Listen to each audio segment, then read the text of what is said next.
Oh, Lord. There's things that she bought me.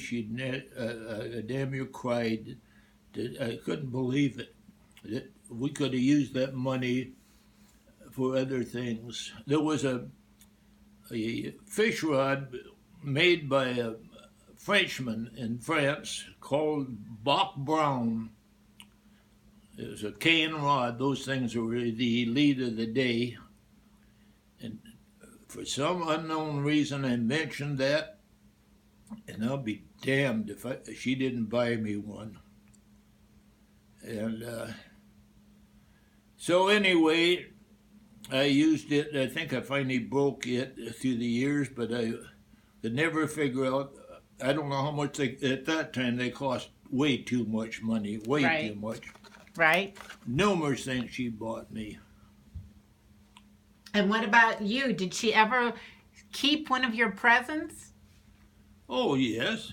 Did you ever buy her jewelry or Oh yes. Yeah. she loved jewelry? Remember what was the deals with the The bracelet? the charm Charm bracelet. bracelet? Oh, you bet. Hey, I kept her up on them things. I wonder where they went. Maybe Patty might have them. But oh, yes, she had So she had one charm bracelet and you'd just get her charms? several charms on it. Each one was a big pleasure for them to have that, I guess, for some reason. They had, I bet she had, I can't tell you, 6 or 8 of them at Oh, least. wow. 6 or 8 charm bracelets or No, charms? just charms on Yeah, it, you know. yeah. A Because big- you'd have to take it to the jeweler and they'd have to put it on. And I don't know. I can't tell. I can't remember that. yeah, yeah. So did you mostly buy her jewelry or clothing or? No, she bought her own clothes because I had nothing to do other than that dress that Yeah. she took back, and I can't think of anything, and But you'd buy her jewelry and other things? can't think of anything else other than I can't. Okay. She bought you a lot of fishing stuff, huh? Well, not a lot, but a few things that was way, way, way out of line for the income that we had. Right. So, how many dogs have you owned and which was your favorite? How many what? How many dogs have you owned and which one was your favorite? Dogs. How many dogs? I still How many dogs? dogs. Mhm. Oh, there we go. Yeah. How many Yeah. dogs? Oh, they were all good.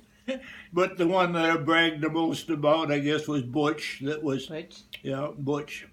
Yeah. He's the one that would go to the store. Did I told you that? Yes. Go down to the store there and pick up a jumbo bar or peppermints, and he knew either one. Yeah. So how old were you? Well, I just married then. I Okay, lived so on you- 57 Cedar then. Okay, so he would get you food from the grocery store? Down at a sporting goods store, he had a little confection. Had milkshakes too in there, and confectionery counter there. I don't think you've told me this story. Why don't you tell Well, me this story? anyway, this dog. Let's start at the very beginning. Okay. My friend that I grew up with, a neighbor of mine, when I got married, he come down to the house afterwards with this little puppy, and he says, "Well, you just well take the dog. You took my wife." He had a crush on Kate. You took my dog, and I'll tell you that dog. He was that high, and I taught him a different trick, at least maybe a month every day, and he'd remember the one the day before. What kind of dog was A he? little cocker spaniel, Oh. but he, for some reason, it was amazing the things he'd do. Well. Now, when Lorraine was born, my friend would come over with his 2 kids, kids, at the house on 57 Cedar, and I'll say, "Well, Butch, how'd you like to go down and get some peppermints?" I'd say, for an example to you. And he'd wag his old tail, go to the door, and the little kids would look. What the heck? Pretty soon he'd be back scratching at the door, and he'd have a little white bag, and he'd have some peppermints in there. Well, the dealer down there at the store knew, a very good friend of mine, his family knew, but he delighted. The doors swung in and out to the front of the store, and it needed somebody to push them in and out. And he just delighted to be back towards the back of the store to look up there and see Butch. And Butch would be waiting for somebody to either go out or in. And he'd shoot between their legs, and he'd go back. And I can just say this verbatim. Bill would say, well, Mr. Butch, are you going to sit up for what would you like to have today? And he'd say, leave him out there. Okay. He'd say either, he'd hope it'd be the wrong thing, see. And he'd say a jumbo bar, and he said Butch would just frown like that. Well, how about some peppermints? He'd sit up like that. So he'd go over to the counter over there and put a box of peppermints in a little white bag and say, don't forget he owes me 10 cents or whatever it was.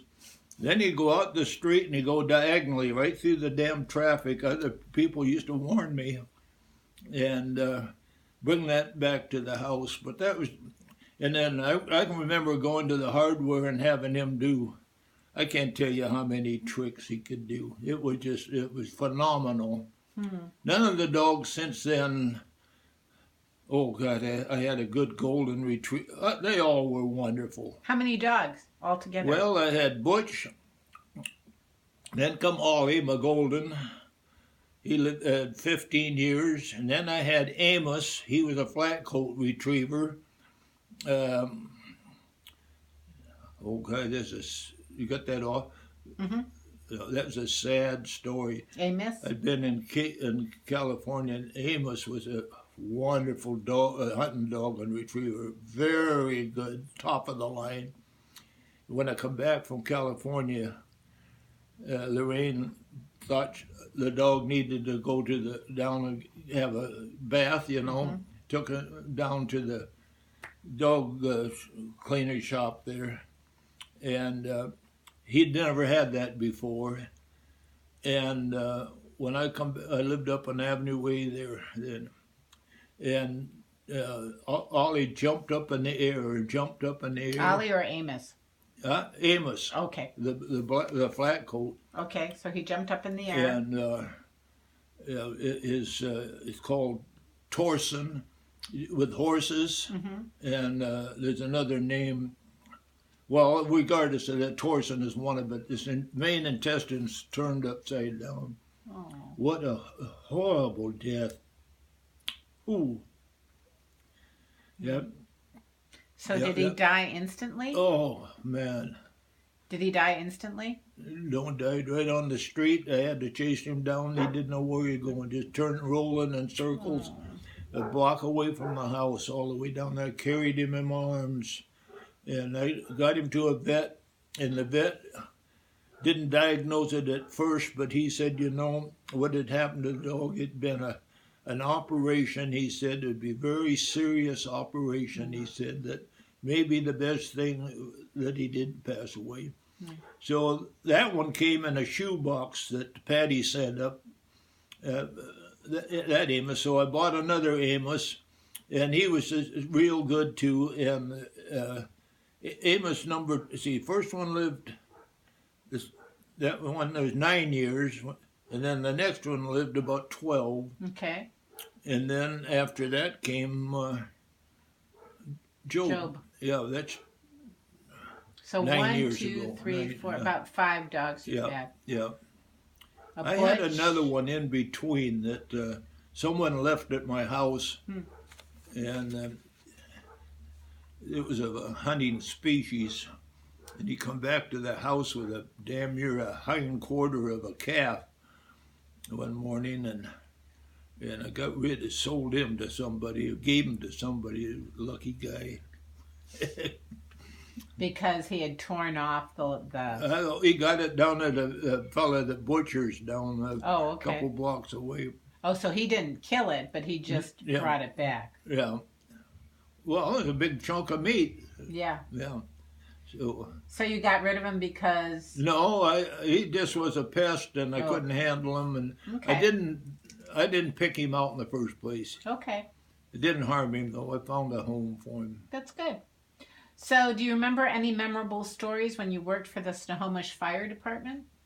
Oh God, numerous stories, numerous stories. Can you name one or two? All right. I can remember the time of the big windstorm on Columbus Day. We had 20-some calls, and so we decided to have our wives come down to the station because we're no use going home because the alarm was kicking off constantly.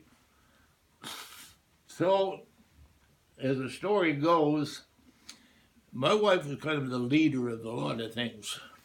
When sometime in the afternoon, we got back from a call, and there's Kate and a couple of girls sliding down the brass pole from upstairs down below, and they all had a few drinks, too many drinks in them, and we had a party upstairs, a dinner, a big dinner, and I remember someone says, "Kate, pass the rolls down there." She stood up and threw a roll down the table from here to the door along.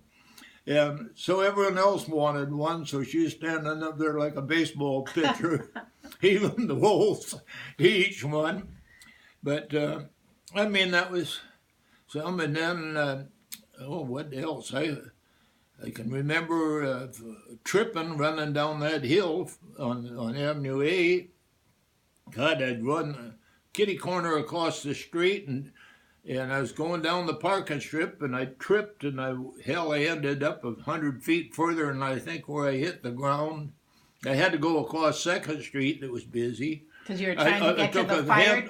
You were trying to get to the fire department. Yeah, at the station. Yeah. It was only 60, 80 yards down there. I did a handspring all the way over the hood of a car, the dashboard of a car one time, and then when I lived on Cedar Street there, 57 Cedar, my God, I could run up to the station from there because I was very athletic, you might say, in that sense. And hi, Hello, hi, Bill. Am I interrupting? gosh, No, he's just telling stories. now you- He's answering the questions. have a piece of cake. Cake? You Yeah. got cake? He I'm got telling cake. her stories here about the fire department. Now she wanted to know. Anyway, I ran up the station and I Right. had my bunkers. That's my boots and, Uh-huh. and pants, you might say.